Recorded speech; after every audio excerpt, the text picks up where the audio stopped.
Halo, selamat datang dan selamat berjumpa lagi dengan saya Ozzy MTV Channel. Gimana kabar kalian teman-teman semua? Semoga baik-baik saja dan sehat semuanya. Pada kesempatan kali ini, saya akan melihat pengaron zaman dulu, yang terkenal dengan benteng oranye Nassau-nya. Bagi yang belum subscribe silahkan tekan tombolnya dan bunyikan loncengnya. Di layar ini saya sudah tampilkan peta pengaron tahun 1893, di masa kolonial daerah sini terdata secara administratif distrik Riam Kiwa bagian wilayah dari Afdeling Martapura. Di keterangan peta ini ada tertulis etablismen oranye Nassau. Tidak jauh dari tulisan itu, ada juga memberi keterangan fort yang artinya benteng. Untuk mengetahui dari sejarah benteng oranye Nassau tersebut, di sini saya sudah mengutip informasi dari kompas.com berikut ceritanya. Benteng oranye Nassau dibangun oleh Belanda pada 1848 sebagai tempat penjagaan tambang oranye Nassau, yang diketahui sebagai tambang batubara pertama di Indonesia. Sejarah pembangunan benteng oranye Nassau tidak dapat dilepaskan dari upaya Belanda untuk mengeksploitasi kekayaan batubara yang dimiliki pengaron. Pada awalnya, pengaron merupakan tanah milik Kesultanan Banjar. Untuk mendapatkan tanah pengaron yang kaya akan batubara, Belanda memecah belah Kesultanan Banjar. Belanda mengangkat Pangeran Tamjidulo sebagai sultan, sebagai ganti atas penguasaan tanah pengaron.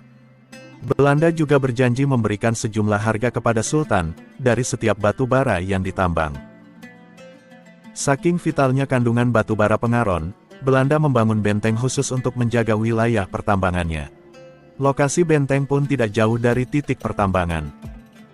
Pada tanggal 28 September tahun 1849, Gubernur Jenderal Hindia Belanda Jan Jacob Rogosin yang berkedudukan di Batavia, langsung datang ke pengaron untuk meresmikan tambang batubara. Nama yang cukup bergengsi bagi bangsa Belanda pun diberikan untuk tambang sekaligus benteng, yakni oranye Nassau, yang diambil dari nama wangsa kehormatan Kerajaan Belanda.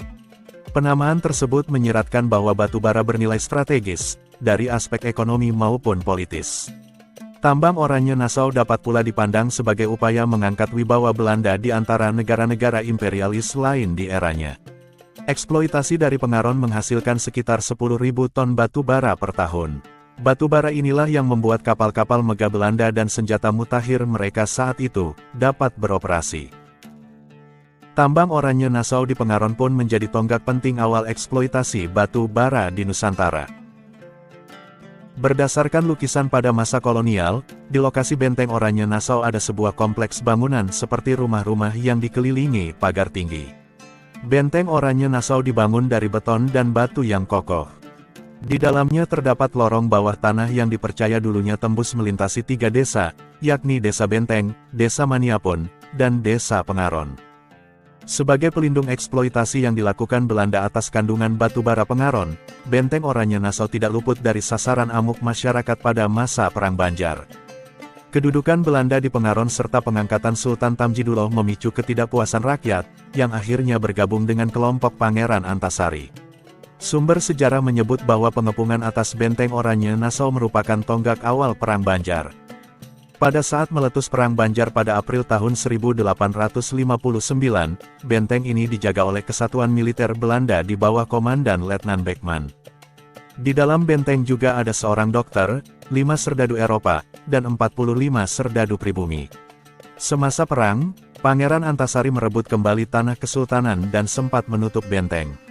Namun, Pangeran Antasari tidak dapat membendung kekuatan Belanda, hingga akhirnya tewas bersama pengikutnya.